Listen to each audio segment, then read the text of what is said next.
Yes, sir. So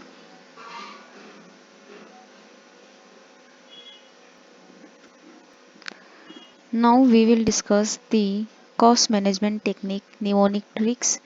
So आप सभी को कॉस्ट मैनेजमेंट टेक्निक्स चैप्टर में कौन कौन सी लर्निंग ट्रिक्स है वो मैं आपको बताने वाली हूँ। तो सबसे पहला question pre requisites of cost control. तो एक काम बताती हूँ मैं आपको। Please give me 2 minutes. I am just setting the pen colour. Now the next one is the chapter name cost management technique. So the chapter is what chapter says and what we will discuss. So देखो cost management technique के chapter में हम लोगों को ये chapter बहुत simple है और छोटा भी है। सबसे पहले कॉस्ट मैनेजमेंट टेक्निक जो है वो दो चीज़ों के बारे में बात करता है, जिसमें एक होता है कॉस्ट कंट्रोल, एक होता है कॉस्ट रिडक्शन। जब हम कॉस्ट कंट्रोल के बारे में बात करेंगे तो उसके अंदर एक पेरेटो एनालिसिस के बारे में बात करेंगे, ठीक है। उसके बाद जब हम कॉस्ट रिडक्शन की बात करेंगे तो कॉस्ट रिडक्शन में दो तीन चीज़ें पढ़ेंगे। एक तो लाइफ साइकिल कॉस्टिंग पढ़ेंगे, एक टारगेट कॉस्टिंग पढ़ेंगे और एक पढ़ेंगे वैल्यू इंजीनियरिंग और एनालिसिस। उसके बाद क्योंकि हम कॉस्ट मैनेजमेंट टेक्निक चैप्टर की बात करेंगे तो इस चैप्टर में हम जो है इन्वायरमेंटल मैनेजमेंट अकाउंटिंग पढ़ेंगे। पक्की बात है? हाँ जी सर। तो कुछ ये हुई हमारी बातें, जिसमें सबसे पहले आता है कॉस्ट मैनेजमेंट टेक्निक। तो ये कॉस्ट मैनेजमेंट टेक्निक जो है वो क्या होती है। अब pre requisites of cost management techniques के बारे में बात करेंगे। क्या प्री रिक्विजिट्स निकल के आते हैं? तो भाई एफडीआर राम। देखो प्री रिक्विजिट्स ऐसा है ना, क्योंकि हमें कॉस्ट कंट्रोल के प्री रिक्विजिट्स पढ़ने हैं, तो एक्चुअली यहाँ पर एक निमोनी के एफडीआर राम आपको ऐसे याद रखना है कि जो राम है उसने काफ़ी सारी अपनी एफडीज बनवा ली। और कैसे एफडी बनवा ली, तो हमने राम से पूछा तो राम ने बोला कि मैं अपने खर्चों को कंट्रोल में रखता हूँ, पहले ही सोच समझ के खर्चा करता हूँ। तो उसने बोला कि मैं प्री रिक्विजिट करके चलता हूँ और जितने भी एक्सपेंसेस है, जो कॉस्ट लगती है, मैं उसे कंट्रोल करके रखता हूँ। तो दैट इज एफडीआर राम। पक्की बात है? हाँ जी सर। तो अब एफ डी आर राम। तो सुनो कैसे क्या निकल के आता है एफडीआर राम के केस में। सबसे पहले एफ का मतलब होता है फॉलो अप करना। जो भी रिकमेंडेशंस जो है हमें उसे इफेक्टिवली इम्प्लीमेंट करना। तो जो भी हमें रिकमेंडेशंस आते हैं उन्हें क्या करना, इफेक्टिवली इम्प्लीमेंट करना। अब देखो मैं आपको ऐसे याद रखवाती हूँ। जैसे आप राम से पूछ रहे हो कि राम तूने किस तरीके से इतनी सारी एफडियां बना ली, बता राम। तो राम कहता है कि सबसे पहले मैं क्या करता हूँ, फॉलो अप करता है। मुझे जो भी रिकमेंडेशंस आते हैं मैं उसे इफेक्टिवली क्या करता हूँ, इम्प्लीमेंट करता हूँ। मैंने बोला ये तो बहुत सही बात है। फिर बोला डी, एफ डी। डी का मतलब होता है कि मैं डेलीगेशंस ऑफ अथॉरिटी करता हूँ। सारी पावर मैं अपने पास नहीं रखता, अपने इन्वेस्टमेंट की पावर मैंने अपने फैमिली मेंबर्स को भी दे रखी है। फिर आता है सर आर। आर का मतलब होता है टाइमली एंड इफेक्टिवली रिपोर्टिंग। ये कहता है कि हमारे पास क्या होता है ना, रिपोर्टिंग का सिस्टम है, जिससे हम क्या करते हैं, टाइमली और इफेक्टिवली क्या कर पाते हैं, रिपोर्टिंग कर पाते हैं। ठीक है। फिर मैंने बोला राम। आर का मतलब ये कहता है कि जो रिकमेंडेशंस हमें आते हैं और जिन रिकमेंडेशंस को हम इम्प्लीमेंट करते हैं, हम उन्हें एक्टिवली क्या करते हैं, देखते भी हैं। ए का मतलब ये बोलता है कि एग्रीड प्लान। हम अपने प्लान को एग्रीड करते हैं और जनरली हमारे टारगेट्स बहुत ही क्लियर होते हैं और डिफाइन होते हैं। और लास्ट में आता है मोटिवेशन। तो अगर कोई कहे कि कॉस्ट कंट्रोल करने से पहले किन चीज़ों का ध्यान रखना पड़ता है, तो जैसे राम ने बहुत सारी एफडियां बनवाई और उसके लिए राम ने जिन चीज़ों का ध्यान रखा, तो एफ का मतलब होता है जो रिकमेंडेशन आते हैं उनको इम्प्लीमेंट करना और उन रिकमेंडेशंस को एक्टिवली अप्लाई करना। डी का मतलब होता है अथॉरिटीज़ को डेलीगेट कर देना, अपनी पावर को डेलीगेट कर देना। आर का मतलब होता है रिपोर्टिंग कर देना। एक आर जो और है उसका मतलब है रिकमेंडेशंस जो होते हैं must be follow up by actions होते हैं। फिर हम बात करते हैं agreed plan, clearly defined targets होने चाहिए। और एम का मतलब होता है motivation to encourage individuals to reach the goals. अब आते हैं स्कोप ऑफ कॉस्ट रिडक्शन। तो देखो स्कोप ऑफ कॉस्ट रिडक्शन में हमने क्या पढ़ना है कि हम किस तरीके से कॉस्ट रिडक्शन कर सकते हैं, यानी कि कॉस्ट रिडक्शन के क्या स्कोप है। तो हमको ऐसे याद रखना है एफ पॉप। देखो होता क्या है ना, मैंने अभी जो बताया आप कंफ्यूजन में आ जाते हो, इसलिए मैं क्लियर करवाती हूँ। जो मैंने अभी बताया ना वो कॉस्ट कंट्रोल के बारे में बताया। अब जो मैं बता रही हूँ कि कॉस्ट रिडक्शन का स्कोप कहाँ कहाँ है, कहाँ कहाँ कॉस्ट रिडक्शन हो सकता है। देखो स्कोप का मतलब है कहाँ कहाँ कॉस्ट रिडक्शन हो सकता है।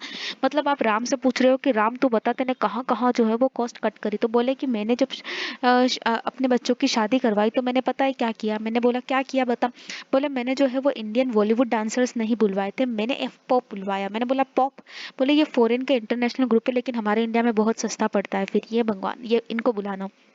तो बस वही है, आपको पता ना पॉप सिंगिंग पॉप डांसिंग, बस वो एफ पॉप। तो एफ का मतलब है कॉस्ट रिडक्शन। आप कहाँ कर सकते हो, फैक्ट्री के लेआउट में कर सकते हो, ऑर्गेनाइजेशन में कर सकते हो, प्रोडक्ट के डिजाइन में कर सकते हो, और एक जो है वो कहाँ कर सकते हो, प्रोडक्ट प्लान करने में कर सकते हो। तो सर हम क्या बोलेंगे कि भाई साहब हम लोग कहाँ कहाँ कर सकते हैं, पहला हम कर सकते हैं फैक्ट्री के लेआउट इक्विपमेंट में, फिर हम कर सकते हैं हमारे प्रोडक्ट के डिजाइन में, फिर हम कर सकते हैं हमारे प्रोडक्ट प्लान एंड प्रोसेस में, एंड द लास्ट हम कहाँ कर सकते हैं, हमारी ऑर्गेनाइजेशन में। एंड एफ पॉप जनरली यहाँ ऐसा बनना नहीं चाहिए था, ऐसा बनना चाहिए था। एफ तो ठीक है, ये पी ऊपर आना चाहिए था, फिर ओ और फिर पी आना चाहिए था, गलती से हुआ इधर। अब देखना सर क्या डिफरेंसेस निकल के आते इन दोनों में। तो फर्स्ट वन इज, जब भी हम बात करते हैं कॉस्ट कंट्रोल की और जब भी हम बात करते हैं कॉस्ट रिडक्शन की, कॉस्ट कंट्रोल और कॉस्ट रिडक्शन में क्या डिफरेंस होता है। तो सबसे पहला कॉस्ट रिडक्शन, तो आर से ही हमको समझ में आता है कि जब भी हम आर के बारे में बात करेंगे, रिडक्शन के बारे में बात करेंगे, रिडक्शन जो होता है वो रियलिस्टिक होता है और क्या होता है, रियल होता है। तो जब भी हम कॉस्ट रिडक्शन के बारे में बात करेंगे, दो चीजें हमें आर से ही मिल गई, that is real and realistic, ठीक है। उसके बाद तीन चीजें या दो तीन चीजें हमें जो नाम याद रखनी है, हम ये याद रख सकते हैं। ये कंटिन्यूस प्रोसेस होती है, जिसे काइजन में हम देख पढ़ेंगे, it is a continuous process. ये फुल्ली डायनामिक होता है, क्वालिटी इसमें सेम रहती है, और फोकस होता है present and past and future cost per, that is अ। अब यहाँ पर चूंकि हम लोगों ने ये बोला है कि दिस इज अ परमानेंट, तो हम यहाँ पर क्या बोलेंगे कि भाई साहब ये जो होता है, जहाँ रियल एंड परमानेंट है वहां पर ये टेम्परेरी होता है, यहाँ रियलिस्टिक सेविंग होती है तो यहाँ पर टेम्परेरी सेविंग होती है। तो जो चीजें यहाँ परमानेंट है ना रिडक्शन में, वो यहाँ आके टेम्परेरी बन जाती है। क्वालिटी की जरूरी नहीं कि कोई गारंटी हो, यहाँ पर कंटिन्यूस प्रोसेस नहीं होती, क्योंकि एक बार हम स्टैंडर्ड्स को कंप्लाई कर लेते हैं, उसके बाद कंटिन्यू रखे या ना रखे दैट इज अवर चॉइस। उसके बाद ये होता है कि डायनामिक तो है लेकिन बहुत कम डायनामिक है, मतलब यहाँ पर हम चेंजेस तो करते हैं लेकिन लेस डायनामिक है, इसलिए हम छोटे छोटे चेंजेस के साथ ही यहाँ पर काम करते हैं। फोकस हमारा होता है लेकिन हम प्रेजेंट और पास्ट पर फोकस करते हैं, हमारा प्रेजेंट और फ्यूचर पर फोकस थोड़ा कम होता है। अब यहाँ पर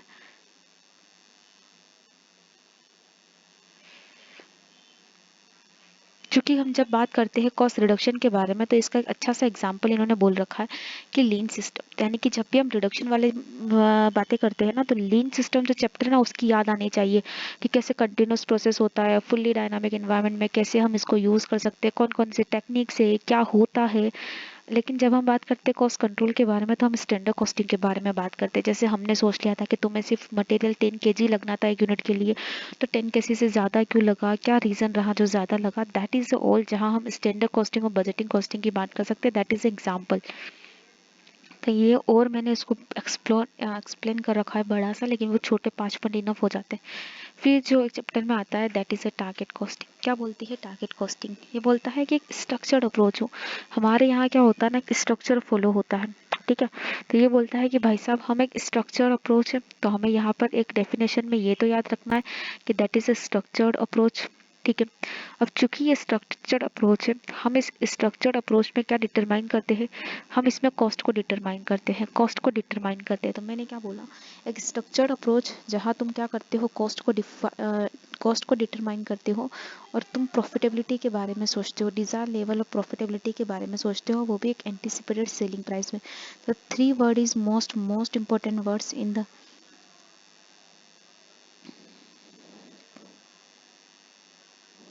ठीक है। तो 3 लाइनें बहुत ज़्यादा इंपॉर्टेंट है, एक स्ट्रक्चर अप्रोच, एक हम कॉस्ट को डिटरमाइन करते हैं, प्रॉफिटेबिलिटी और एंटिसिपेटेड सेलिंग प्राइस को देखकर। अब मेरी बात समझना, ये तो हुआ डेफिनेशन। तो आपको डेफिनेशन में अगर 4 वर्ड्स याद रह जाए, क्योंकि इसका कोई निमोनिक नहीं है, आपको खुद को याद रखना, स्ट्रक्चर्ड अप्रोच है, डिटरमाइन करते हैं कॉस्ट को, एंटिसिपेटेड प्रॉफिटेबिलिटी पर फोकस करते हैं और सेलिंग प्राइस पर फोकस करते हैं। अब सुनना सर, जब हम बात करते हैं टारगेट कॉस्टिंग के बारे में, तो टारगेट कॉस्टिंग जो है वो क्या बताता है समझते हैं। स्टेप्स ऑफ टारगेट कॉस्टिंग में सबसे पहले क्या क्या स्टेप्स है टारगेट कॉस्टिंग के, तो हमने एक निमोनिक बना रखा था कि राम टीवी पर चल बसा। तो यहाँ पर हमने क्या बोला, राम टीवी पर चल बसा। अब यहाँ ऐसी स्टेप्स क्यों बनाई है हमने, एक रीज़न है कि देखो क्या होता है ना, स्टेप बाय स्टेप्स, मतलब कि पहले राम ने एफडीआर करवाया अपना, फिर अब एफडी करवाया, फिर अपने बच्चों की शादी करवाई। उसके बाद वो तो है ना, यहाँ पर इन्होंने बोला कि ये जो स्टेज है यहाँ पर इन्होंने बोला कि वो आराम से मस्त, ठीक है। अभी यहाँ पर आर का मतलब क्या निकल के आता है, आर का मतलब निकल के आता है reorient culture of thinking and attitude. तो रीओरिएंट करना, ठीक है, रीओरिएंट करना। फिर आता है the second one is market. तो सबसे पहले आर का मतलब होता है रीओरिएंट करना, वो थिंकिंग, वो कल्चर, वो डेवलप करना। एम का मतलब होता है मार्केट की रिक्वायरमेंट को चेक करना। टी का मतलब होता है टारगेट सेलिंग प्राइस देखना कि कितने में माल को बेचना है।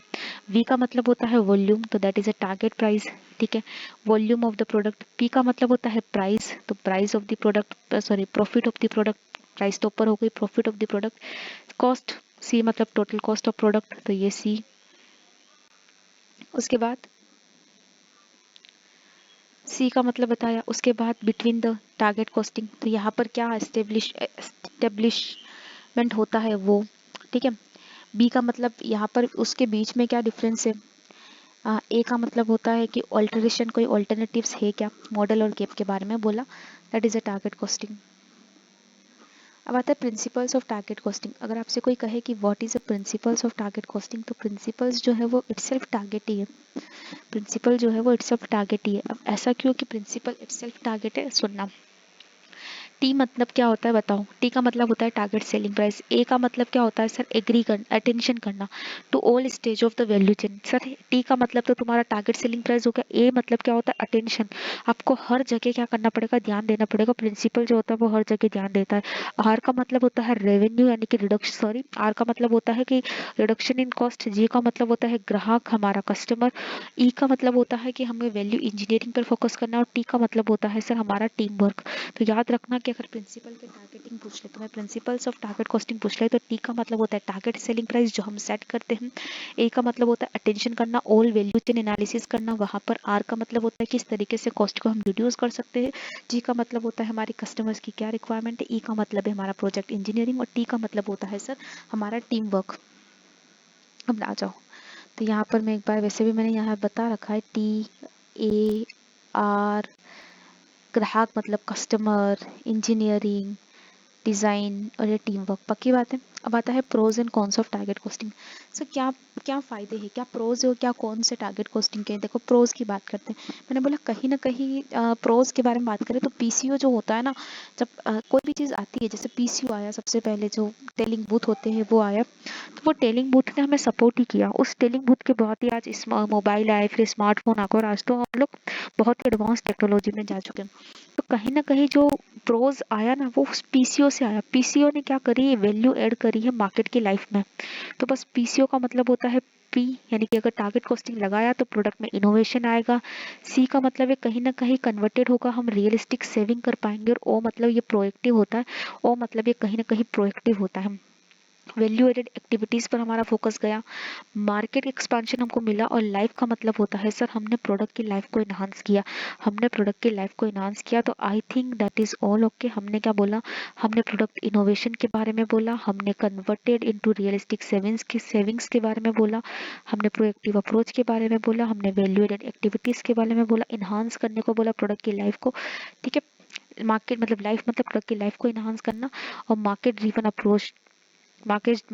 अप्रोच हमने फॉलो करने का। अब मेरी बात सुनो, जब हम बात करते हैं components of target costing system, sir क्या कंपोनेंट्स निकल के आते हैं टारगेट कॉस्टिंग सिस्टम के, कौन कौन से कंपोनेंट्स है टारगेट कॉस्टिंग सिस्टम के। तीन ही चीजें हैं सर। इसका एग्जांपल मैं बहुत अच्छे से देती हूँ आपको, रतन टाटा सर के एग्जांपल से। क्योंकि उन्होंने जब टाटा नैनो को लॉन्च करने का बोला था, तो उन्होंने बहुत ही नॉमिनल प्राइस बोली, 1 लाख रुपए में हम आपको कार देंगे। अरे यार पॉसिबल ही नहीं था, लेकिन उन्होंने कह दिया था, इसलिए उनकी टाटा कंपनी ने उसमें मुश्किल मतलब जितनी कोशिश कर सकते थे सारी कोशिशों के बाद उसको बनाई थी। तो उन्होंने यही कुछ किया था, और उसको उस टाइम पर अगर आप उनकी केस स्टडी पढ़ोगे तो आपको समझ में आएगा कि वैल्यू एनालिसिस बहुत अच्छा था, ठीक है, वैल्यू एनालिसिस बहुत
तो सुनो, जब भी हम बात करते हैं component of target costing system, तो component of target costing system क्या बोलता है कि हम जब बात करेंगे ना, हम बात करेंगे वैल्यू एनालिसिस के बारे में। अब देखो सर, वैल्यू एनालिसिस क्या बोलता है?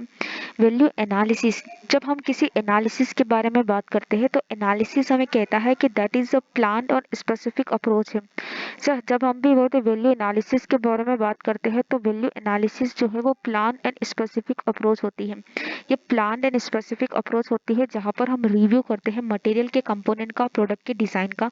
तो याद रखना, क्योंकि वैल्यू एनालिसिस मैंने आपको बोला कि मैंने टाटा सर का एग्जांपल दिया, उसमें ऐसा है कि उन्होंने किस तरीके से टाटा नैनो पर एनालिसिस किया कि how we can make the 1 lakh rupee car. तो दैट इज कि उन्होंने यहाँ पर वैल्यू एनालिसिस, यहाँ पर प्लान, साइंटिफिक अप्रोच, यहाँ पर हम कैसे रिव्यू करते हैं तो मटेरियल के कंपोनेंट्स, प्रोडक्ट डिजाइन एंड, और यहाँ पर हम लोग ये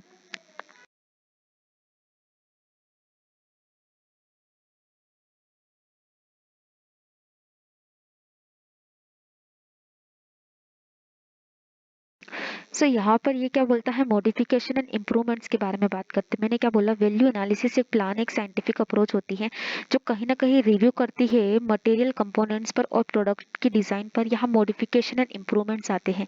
फिर जब हम बात करते हैं वैल्यू इंजीनियरिंग के बारे में, तो वैल्यू इंजीनियरिंग कहता है कि किस तरीके से हम cost avoidance and cost reduction कर सकते हैं। इंजीनियरिंग का मतलब होता है अपना दिमाग लगाकर किस तरीके से कॉस्ट को अवॉइड कर सकते हैं, कॉस्ट को रिड्यूस कर सकते हैं बिफोर प्रोडक्शन, प्रोडक्शन से पहले किस तरीके से हम कॉस्ट को रिड्यूस या कॉस्ट को अवॉइड कर सकते हैं। फिर आता है value analysis of new product, value analysis of new product. तो value analysis of new product, हम किस तरीके से नया प्रोडक्ट जो है वो क्रिएट कर सकते हैं, that is the value engineering. और फंक्शन एनालिसिस जो होता है वो उन दोनों के बीच का काम करता है, बिटवीन द प्रोडक्ट फंक्शंस। अब चूंकि मैं वैल्यू एडेड एक्टिविटीज के बारे में बात करती हूँ, एक होता है वैल्यू एडेड कॉस्ट, एक होता है non value added cost. Sir value added cost का मतलब होता है वीएसी, यानी कि वैल्यू एडेड कॉस्ट क्या करता है, एलिमिनेटेड करता है, वुड रिड्यूस द कॉस्ट और यूटिलिटी। तो यहाँ पर हम क्या बोलते हैं, ये वैल्यू एडेड कॉस्ट जो होता है वो एलिमिनेटेड करता है। तो वैल्यू एडेड कॉस्ट जो होता है वो एलिमिनेटेड करता है। कैसे एलिमिनेट करता है, वुड रिड्यूस द वैल्यू और यूटिलिटी। तो ध्यान रखना, वैल्यू एडेड एक्टिविटीज जो होता है वो हमेशा जिसके लिए विलिंग टू पे, वैल्यू एडेड एक्टिविटीज जो होता है वो क्या कहता है कि सर विलिंग टू पे। तो अगर हम आपसे कहें कि सर विलिंग टू पे मतलब कि सर हम लोग क्या करेंगे, विलिंग टू पे, विलिंग टू पे का मतलब होता है कि उसके लिए वो पैसा देने को रेडी है, लेकिन एक होता है जिसके लिए they are not ready to pay, that is a non value adding activity. तो यहाँ पर हम हमेशा सोचते हैं कि value adding activity does customer care, यानी कि कस्टमर क्या उसकी परवाह करता है। जैसे मोबाइल फोन में कॉलिंग सिस्टम देना, तो क्या कॉलिंग की कस्टमर परवाह करता है, क्या वो चेंजिंग फंक्शन की परवाह करते हैं? ठीक है, तो डज द कस्टमर केयर जो हम उन्हें प्रोवाइड कर रहे हैं, does it change functions, is it done right the first time require by law और regulations, that is all okay value adding और नॉन वैल्यू एडिंग एक्टिविटी। अब हम बात करते हैं सर ये कॉन्स क्या होते हैं। प्रोज के बाद आता है कॉन्स। कॉन्स कहता है एल आर स्क्वायर पीडीएफ, यानी कि लार्ज पीडीएफ, जनरली हम इसे ऐसे बोलेंगे, मैंने आपके बोली, मैंने आपको बोलना है लार्ज। तो सर लार्ज पीडीएफ के बारे में, तो सर लार्ज पीडीएफ क्या बोलता है, सुनो। अब चूंकि हम लार्ज पीडीएफ के बारे में बात कर रहे हैं, क्या बोलता है लार्ज पीडीएफ, सुनो सर, लार्ज पीडीएफ के बारे में बात कर रहे हैं तो लार्ज पीडीएफ के बारे में मैं आपको बताती हूँ। ये बोलता है सर लार्ज पीडीएफ, लार्ज का मतलब होता है सर ये लेंथड प्रोसेस होती है, क्योंकि ये लेंदी होता है। यहाँ पर हम रिजल्ट पर फोकस करते हैं।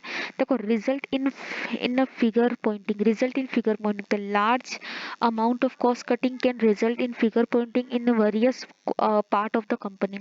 The large amount of cost cutting can result in figuring point of the various part of the company, यानी कि काफी सारे हम क्या ना, हम जो कॉस्ट को बहुत अच्छे से या फिर कह सकते हैं लार्ज अमाउंट में कट करते, एक इसका फायदा यहाँ निकल के आता है। और ये होता है डिफिकल्ट टू रीच कंसेंसस और प्रॉपर डिजाइन। और सर यहाँ पर क्या होता है, हमारे लिए रीचिंग करना बहुत मुश्किल होता है। तो एल आर स्क्वायर का मतलब क्या होता है सर, एल आर स्क्वायर का मतलब होता है लेंथड प्रोसेस होती है सर लार्ज। लार्ज पीडीएफ का मतलब होता है लेंथड होता है, आर का मतलब रिजल्ट, आर का मतलब रिच। रिच मतलब वहां तक पहुंच, डिफिकल्ट टू रीच होता है, यानी कि हम लोग एक प्रॉपर डिजाइन नहीं बना पाते। कहते भले ये कि टारगेट कॉस्टिंग में प्रॉपर डिजाइन बना पाएंगे, लेकिन इट इज अ मुश्किल, ठीक है ना, इट इज अ डिफिकल्ट। अब आता है पीडीएफ। पी का मतलब क्या होता है, प्रोडक्ट। पी का मतलब होता है क्वालिटी ऑफ प्रोडक्ट, मैं reduce the quality of product P. उसके बाद क्या आता है पी पे लार्ज पी डी, डी का मतलब क्या होता है, डिटेल कॉस्ट डेटा, तो ये रिक्वायर द डेवलपमेंट और detail cost data PDF. F का मतलब होता है फोरकास्टिंग एंड एस्टिमेशंस, तो यहाँ पर हम क्या बोलते हैं, कॉन्स। लार्ज पीडीएफ, तो लार्ज पीडीएफ में समझ में आता है एक लेंथर प्रोसेस है, रिजल्ट, रिड्यूस, पी का मतलब प्रोडक्ट, डी का मतलब डिटेल कॉस्ट डेटा, और एफ का मतलब क्या होता है, फोरकास्टिंग एंड एस्टिमेशंस। अब मेरी बात सुनो, impact of target costing on profitability. Impact of target costing on profitability का मतलब क्या होता है सर, क्या इम्पैक्ट आता है। मैंने बोला कंटिन्यूस इन्फेसिस के बारे में बात होती है, और improve the profitability through the precise, और इम्प्रूव द प्रॉफिटेबिलिटी। तो मेरी बात सुनना सर, दो ही बातें होती है जब हम इम्पैक्ट के बारे में बात करते हैं। मैंने बोला सर टारगेट कॉस्टिंग क्या इम्पैक्ट डालेगी, बोले ये कंटिन्यूसली आपके प्रोडक्ट को इंप्रूव करेगी, और प्राइस पर प्रॉफिटेबिलिटी पर बहुत इम्पैक्ट डालेगी, क्योंकि धीरे धीरे कॉस्ट कम करेगी, पक्की बात है, कंटिन्यूस इंप्रूवमेंट करेगा, कॉस्ट कम होगा, प्रॉफिट पर अच्छा इफेक्ट पड़ेगा। दैट इज ये मैंने बोला था मोस्ट पावरफुल सिचुएशंस। तो मोस्ट पावरफुल सिचुएशंस क्या होती है टारगेट कॉस्टिंग की, इसको ऐसे याद रखने को बोला था कि सर ये मोस्ट पावरफुल सिचुएशन है, किसी को डेट करना, that is a most powerful situation. तो ये बोलता है कि डेट मतलब होता है आप टारगेट कॉस्टिंग को अप्लाई कर सकते हो प्लानिंग, डिजाइन एंड डेवलपमेंट के फेज में, या फिर असेंबली ओरिएंटेड इंडस्ट्री में आप इसे अप्लाई कर सकते हो, या फिर आप वाले technology of factories use technologies of factory automation पे आप इसे अप्लाई कर सकते हो, और experienced shorter product life cycle पर भी इसे अप्लाई कर सकते हो, experience shorter product life cycle. तो दैट इज द डेट जब हम बात करते हैं प्लान पर, जब हम बात करते हैं असेंबली ओरिएंटेड पर, जब हम बात करते हैं टेक्नोलॉजी ऑफ फैक्ट्रीज पर, जब हम experience shorter product life cycle पर बात करते हैं, experienced shorter product life cycle. अब आता है sir component of target costing system. Sir component क्या होता है या क्या इश्यूज निकल के आते हैं, मैंने बोला एससीएमपीई।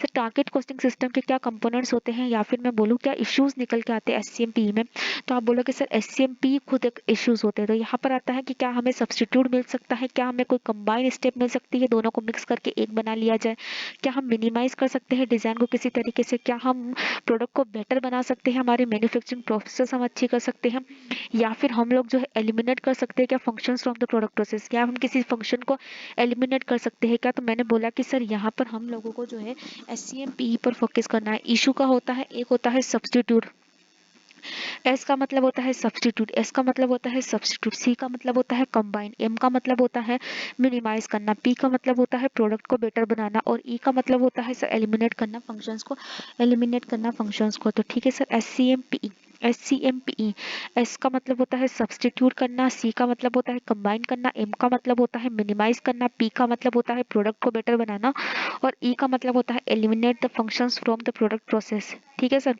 अब मेरी बात सुना, जब मैंने आपको लाइफ साइकिल कॉस्टिंग के बारे में बताया, अभी नया शुरू करना है, लेकिन उससे पहले मैं एक बार बता दूं कि मैंने क्या क्या बताया। देखो टारगेट कॉस्टिंग ये थोड़ा बड़ा है, बाकी तो सब ऐसे सिंपल है।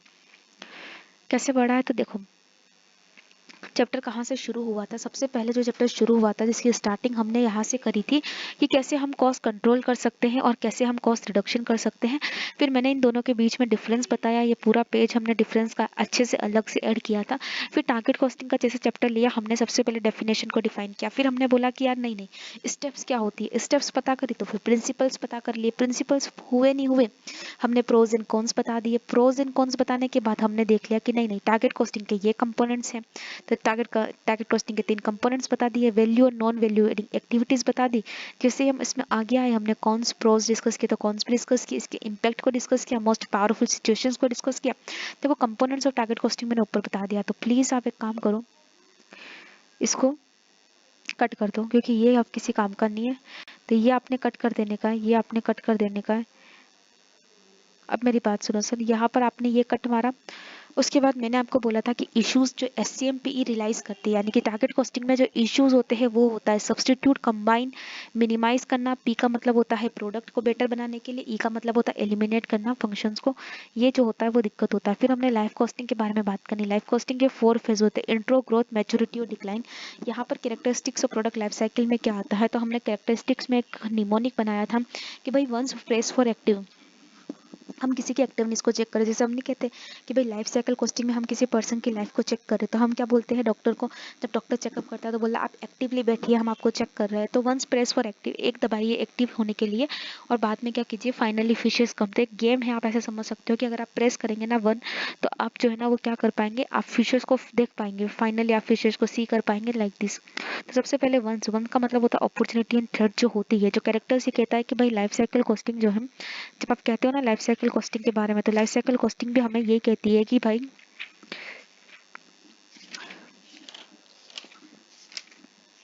कहाँ गई, ये रही, just 2 minute. Life cycle costing के कैरेक्टर्स पे है ना अपन, कैरेक्टरिस्टिक्स,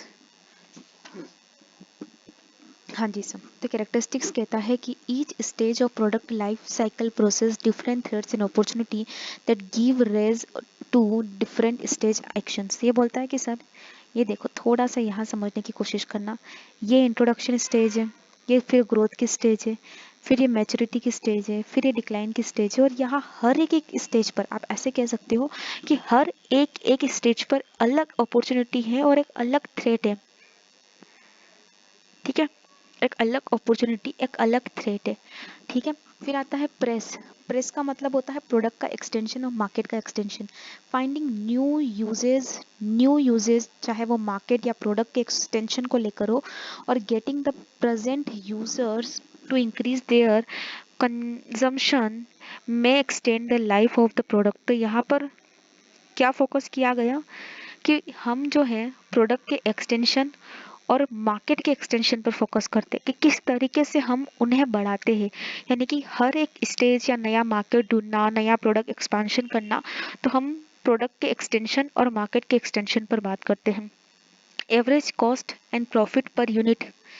फिर हम बात करते हैं the third, average cost and profit per unit varies as product move through their life cycle. तो ये क्या करता है कि average cost and product per unit जो होता है वो वेरी करता है। फाइनाइट लाइफ्स के बारे में बात करें तो product have finite lifes and pass through the cycle of development, introduction, growth, maturity and decline and deletion at varying speeds। तो यहाँ पर एक चीज ध्यान रखना, फाइनाइट लाइफ है, I am not saying infinite life, यानी कि यहाँ एक प्रोडक्ट की लाइफ जो होती है वो डिसाइड होती है, 30 साल 50 साल जो भी हो डिसाइड होती है।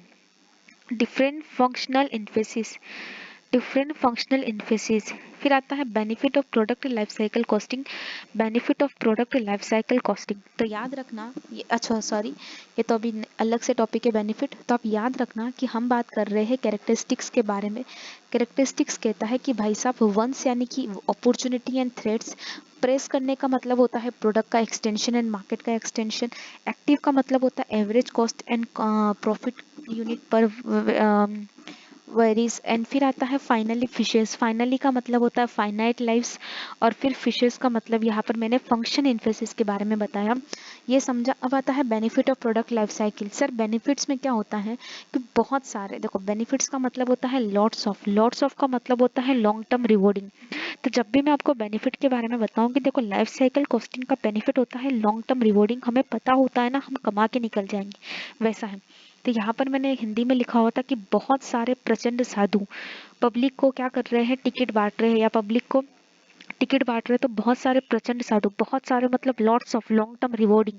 पब्लिक का मतलब होता है कि long term picture of product, हमें पता चल जाता है, देखो यार आपको पता है कि इस प्रोडक्ट की लाइफ जो है वो लॉन्ग टर्म रिवॉर्डिंग 10 12 15 20 साल 25 साल है।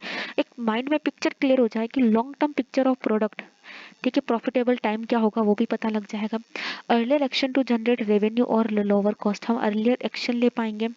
मोर accurate and realistic assessment of revenue हो पाएगा। Overall framework for considering total incrementals बहुत बढ़िया हो जाएगा। Cost over the entire life span of the product and control of manufacturing cost. तो दैट इज, मैंने क्या बोला सर, मैंने ये बोला है कि क्या बेनिफिट होगा, तो आप बोलोगे बहुत सारे प्रचंड साधु जनता को क्या कर रहे हैं, टिकट बांट रहे हैं। तो बहुत सारे मतलब लॉट्स ऑफ, पब्लिक का मतलब होता है कि एक लॉन्ग टर्म पिक्चर बन जाती है हमारे माइंड में, ठीक है। फिर मैंने बोला रेवेन्यू जनरेट करेंगे तो हमें ये पता चल जाएगा, हम पहले ही जनरेट कर पाएंगे, ये रियलिस्टिक होगा। इसके साथ ही साथ हम एक फ्रेमवर्क फॉलो कर पाएंगे। ये सारी बातें जो है वो इन्होंने बेनिफिट में बोली है। फिर आता है क्या, लाइफ साइकिल यानी सॉरी, फिर हम pros and cons of Pareto analysis पे आ गए क्या। उससे पहले मुझे आपको ये बताना है, ये क्या है? नहीं, लाइफ साइकिल कॉस्टिंग देखा, उसके बाद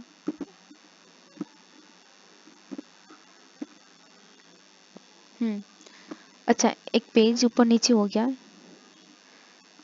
यहाँ पर pros and cons of Pareto analysis. लेकिन उससे पहले ये तो जान लो पेरेटो एनालिसिस क्या होता है। तो चलो पहले पेरेटो एनालिसिस को डिस्कस करेंगे एंड देन अपन पेरेटो एनालिसिस के बारे में कुछ भी डिस्कस करेंगे। ये बोलता है कि पेरेटो को लेकर आया था विल्फ्रेडो पेरेटो। तो विल्फ्रेडो पेरेटो जो है वो पेरेटो एनालिसिस के लिए क्या बोलते हैं? वो बोलते हैं is a rule that recommend focus on the most important aspects of the. ये कहता है कि सर ये मोस्ट इम्पोर्टेंट एस्पेक्ट्स पर फोकस करता है। किस पर फोकस करता है सर? ये मोस्ट इम्पोर्टेंट एस्पेक्ट्स पर फोकस करता है। तो पेरेटो एनालिसिस कहता है is a rule that recommends focus on most important aspects of. तो ये कहता है कि Pareto analysis that is 80-20 rule. क्या बोला? 80-20 रूल। और ये 80-20 rule is a rule that recommends focus on the most important aspects of the decision making. ध्यान रखना, यहाँ पर अगर आपको कोई डिसीजन लेना है तो डिसीजन मेकिंग में ये अपना सबसे ज़्यादा जो है वो योगदान देता है।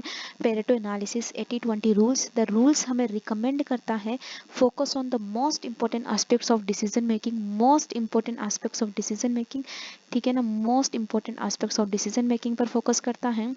In order to simplify the process, in order to simplify the process, ये बोलता है कि ये प्रोसेस को सिंप्लीफाई करता है of decision making, helps to clearly establish top priorities, help to establish top priorities. तो ये कहता है कि भाई हम प्रायोरिटीज को एस्टेब्लिश करते हैं। और पेरेटो एनालिसिस नाम से पीपी है, पी मतलब पेरेटो, पी मतलब प्रायोरिटी। ये कहता है that is what is your priority and that is your priority हमेशा मोस्ट ऑफ द टाइम जो होती है उस पर हमें ज़्यादा फोकस करना है। और प्रायोरिटी जो होता है वो सब नहीं होता, वो बोलता है कि बहुत कम होती है, लेकिन उस पर फोकस करने की ज़रूरत ज़्यादा होती है। To identify both profitable and unprofitable target. तो मेरी बात समझना, दैट इज़ बहुत ज़्यादा हेल्प करती है डिसीजन मेकिंग में। ये हेल्प करती है एस्टेब्लिश टॉप प्रायोरिटीज़, ठीक है। तो ये हमारी क्या करती है? हेल्प करती है और identify both profitable and unprofitable target, profitable and unprofitable targets. तो मैंने पेरेटो एनालिसिस के बारे में बताया। अब देखो यूजफुलनेस ऑफ पेरेटो एनालिसिस क्या बोलता है। यूजफुलनेस ऑफ पेरेटो एनालिसिस, क्या यूज है पेरेटो एनालिसिस का, क्या यूज होता है जनरली पेरेटो एनालिसिस का। तो ये बोलता है प्रायोरिटाइज प्रॉब्लम्स। तो यूजेस ऑफ पेरेटो एनालिसिस क्या बोलता है? प्रॉब्लम को प्रायोरिटाइज करो, उसे प्रायोरिटीज देना। तो प्रायोरिटाइज करना प्रॉब्लम्स को, गोल्स को एंड ऑब्जेक्टिव्स को, की क्वालिटी इंप्रूवमेंट्स को देखना, की कस्टमर रिलेशनशिप को देखना, की एलिमेंट्स को देखना, की परफॉर्मेंस इंप्रूवमेंट और allocate physical, financial and human resources. तो ये बोलता है यूजफुलनेस ऑफ पेरेटो एनालिसिस जो है वो किस पर फोकस करता है? वो प्रायोरिटाइज करता है प्रॉब्लम्स को, गोल्स को एंड ऑब्जेक्टिव्स को, की क्वालिटी इंप्रूवमेंट पर फोकस करता है। तो ये क्वालिटी पर फोकस करता है, ये कस्टमर्स पर फोकस करता है, ये एम्प्लॉय पर फोकस करता है, ये परफॉर्मेंस पर फोकस करता है और ये फिजिकल पर फोकस करता है। तो दैट इज। अब अपन आते हैं कि भाई हम जब बात करते हैं ना पेरेटो एनालिसिस के बारे में, तो पेरेटो एनालिसिस में हमको कैसे प्रोज एंड कॉन्स का पता लगेगा और याद कैसे करें, सबसे बड़ी बात। इसका एक निमोनिक है वेब्स। वेब्स का मतलब क्या होता है? सबसे पहले देखो पेरेटो एनालिसिस में क्या आपको प्रोज एंड कॉन्स मिलते हैं। Break down big problem into smaller process by looking at different sort of root cause. Breakdown is a big problem into small pieces by looking at different sort of root cause। तो ये बोलता है कि भाई साहब breakdown एक बड़ा problem है, breakdown is a big problem into smaller pieces by looking at different sort of root cause। तो ये एक रूट कॉज है, ये एक आप कह सकते हो कि इनके लिए ये सही नहीं होगा।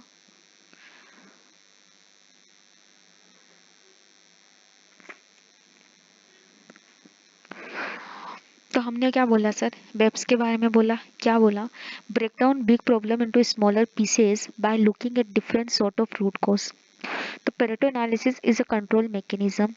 It is a creative way of looking at the causes of problems to clearly establish top priorities। ये कहता है कि हमारी जो ज़रूरतें हैं उन्हें टॉप पर रखना and to identify target along with its payoff One can advocate the use of Pareto analysis due to the following benefits. सबसे पहले आता है बी, बेप्स में सबसे पहले आता है बी। बी कहता है ब्रेक डाउन कर देना big problem into smaller pieces by looking at different sort of root cause. तो ये कहता है कि यहाँ पर क्या होता है ना, एक फायदा ये होता है कि हम जितनी भी प्रॉब्लम्स हैं, जो बड़ी बड़ी समस्या है, उन्हें ब्रेक डाउन कर देते हैं। जैसे मान लो बहुत सारी प्रॉब्लम्स है, हमने 20% ऐसी प्रॉब्लम्स को आइडेंटिफाई कर लिया जो बहुत बड़ी है और उन पर हमें फोकस करने की जरूरत है, 80% अपने आप सोल्व हो जाएगी। तो दैट इज हमने प्रॉब्लम्स को क्या किया, ब्रेक डाउन किया। बी का मतलब समझा। फिर ए का मतलब होता है act as an control mechanism. आप एक्ट करोगे एज अ कंट्रोल मैकेनिज्म कि हम उस पर क्या कर रहे हैं, ध्यान दे रहे हैं। तो ये एक अच्छा प्रोस हुआ, एक अच्छा फायदा हुआ, एक अच्छा बेनिफिट हुआ। अब यहाँ पर इन्होंने बेनिफिट ही बोल रखी, ठीक है ना, use Pareto analysis due to a following benefits. तो मैं आपको यहाँ बता दूं कि ये जो है वो प्रोज है।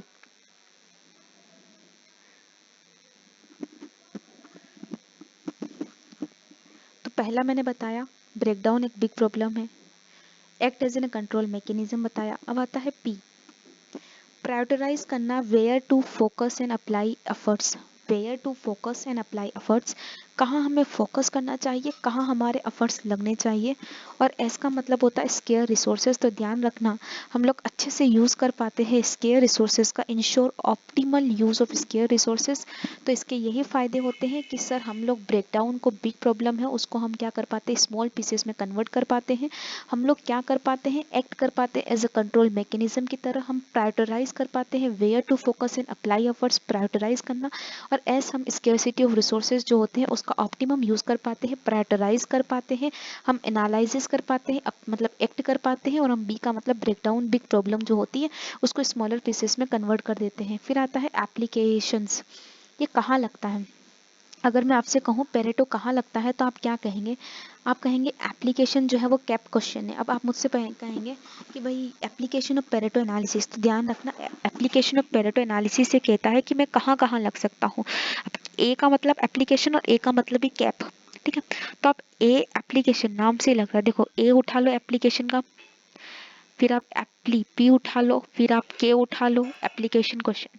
तो सी का मतलब होता है कहीं ना कहीं हम कस्टमर एनालिसिस करते हैं, हम एक्टिविटी बेस्ड कॉस्टिंग पे लगा सकते हैं, हम प्राइस पर लगा सकते हैं और क्वालिटी एंड स्टॉक पे लगा सकते हैं। तो कहाँ पेरेटो लगा सकते हैं, मैंने बोला प्रोडक्ट की प्राइस पर लगा सकते हैं, प्रोडक्ट की क्वालिटी पर लगा सकते हैं, प्रोडक्ट के स्टॉक्स पर लगा सकते हैं। प्राइस क्वालिटी स्टॉक्स के साथ साथ एबीसी और कस्टमर एनालिसिस पर भी लगा सकते हैं। फिर आता है हमारा एक जो बढ़िया सा क्वेश्चन आता है ईएमए पर। पता इन्वायरमेंटल मैनेजमेंट अकाउंटिंग क्या होता है, सर ईमा क्या होता है, इन्वायरमेंटल अकाउंटिंग मैनेजमेंट। ईमा जो है उसको याद रखने का तरीका है, सबसे पहले जो मेजर एरियाज है ईमा में, तो हमने बोला था कि सर हम लोगों को बताया गया फाइनल से पहले, हम लोगों को बताया गया कि बस आईपीसी पास कर लो, बस आईपीसी पास कर लो, उसके बाद फाइनल तो आसान है। तो दैट इज हम इन्वायरमेंटल मैनेजमेंट अकाउंटिंग, मतलब हमारे माइंड में ये चीज़ें सेट की गई, that is environmental management accounting. यानी कि हम लोगों को इस तरीके से मैनेज किया गया कि हम वन बाय वन स्टेप्स पर ये सोचे कि बस आईपीसी निकाल दो, देन इस आगे जो है वो इजी है। तो यहाँ पर बस का मतलब क्या होता है, बी का मतलब होता है बजट, बी का मतलब होता है बजट, एस का मतलब होता है saving of environmentals project and selling qualified performance target. I का मतलब होता है इन्वेंटरी अपेरिजल, पी का मतलब होता है प्रोडक्ट की प्राइसिंग और सी का मतलब होता है कैलकुलेटिंग कॉस्ट। तो मेरे साथ बोलने का, बस आईपीसी कर लो, बस का मतलब होता है बजट। तो कहीं ना कहीं ये इन्वायरमेंटल मैनेजमेंट अकाउंटिंग, देखो क्या होता है ना, आज की तारीख में नॉन फाइनेंशियल मेजर्स भी उतने ही ज़रूरी हो गए जितने कल को फाइनेंशियल मेजर्स थे। तो बस आज वही बात होती है कि भाई साहब आप लोग किस तरीके से क्या करोगे, मेजर एरियाज पर फोकस करोगे। तो उन्होंने बोला बस आईपीसीसी निकाल दो, मैंने बोला बस आईपीसीसी मतलब, हाँ बस आईपीसी। बस आईपीसी का मतलब होता है पहला बजट, बजट पे लगाते, बजटिंग पे, बजटिंग पर हम लगाते। फिर आता S saving of environmental projects, setting qualified performance target. तो हम यहाँ पर सेविंग ऑफ इन्वायरमेंटल प्रोजेक्ट, यहाँ पर हमारी जो इन्वायरमेंटल प्रोजेक्ट है वहाँ हमारी सेविंग हो जाती है। आई पर हमारा इन्वेंटरी अपेरिजल हम कर पाते हैं, प्रोडक्ट की प्राइसिंग हम डिसाइड कर पाते हैं और कैलकुलेट कर पाते हैं कॉस्ट। तो पी का मतलब प्राइस, सी का मतलब कॉस्ट, आई का मतलब इन्वेस्टमेंट और एस का मतलब होता है सेविंग और बी का मतलब होता है बजटिंग। जहाँ ये ऐसे एरिया है जहाँ हम क्या कर सकते हैं, ईमा को लगा सकते हैं। अब आता है क्लासिफिकेशन।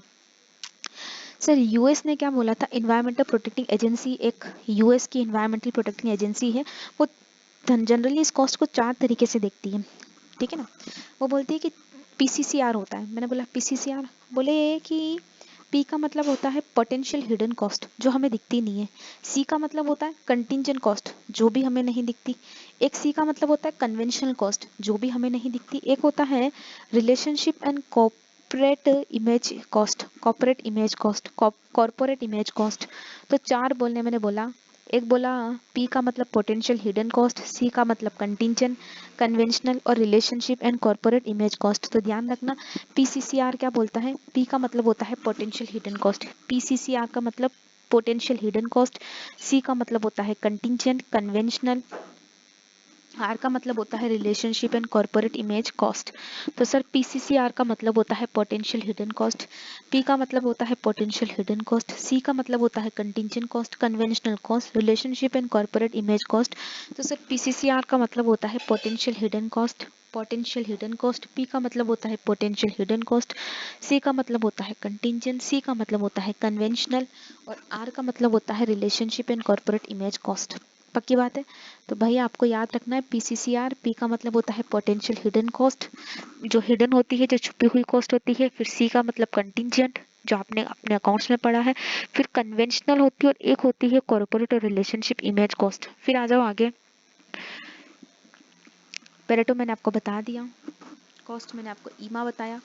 अब ईमा के बाद अच्छा इसमें और भी बातें हैं क्या। Application of Pareto analysis generally मैंने ये ऊपर बता दी कि कहाँ कहाँ लगती है। प्राइसिंग पर लगती है, कस्टमर्स पर लगती है, स्टॉक पर लगती है, एबीसी। तो मैंने आपको वैसे तो बता दी कि केप क्वेश्चन पर लगती है। जनरली आप जहाँ क्वेश्चन अराइज कर दोगे एप्लीकेशन मैंने ये ऐसे भी बताया ABBC, यहाँ से याद रख लो केप क्वेश्चन में स्टॉक और क्वालिटी आता है। अब मैंने बताना था उनको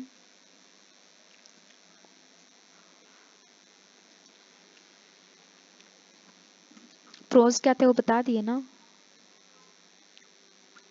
बेप्स केप क्वेश्चन ये डबल बार रिपीट हुआ। ओके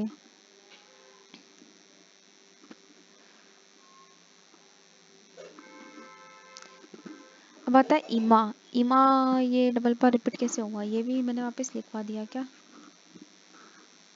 हाँ जी सर। अब सुनो, ये क्या है ना, स्कैन होते थे डबल बार स्कैन हो गया, कुछ नहीं है। पोटेंशियल हिडन कॉस्ट और ये सब कुछ एक काम करो, इनको तो काट ही दो, कोई मतलब नहीं है। अब चूंकि हमारे पास हंसेल आए थे, हंसेल और मेंडोजा। सर हंसेल और मेंडोजा ने हमें क्या बताया, इन्होंने भी अपने को क्या बताया, अकाउंटिंग के वेज बताए। इन्होंने बोला कि चार तरह की कॉस्ट होती है। हंसेल ने हमसे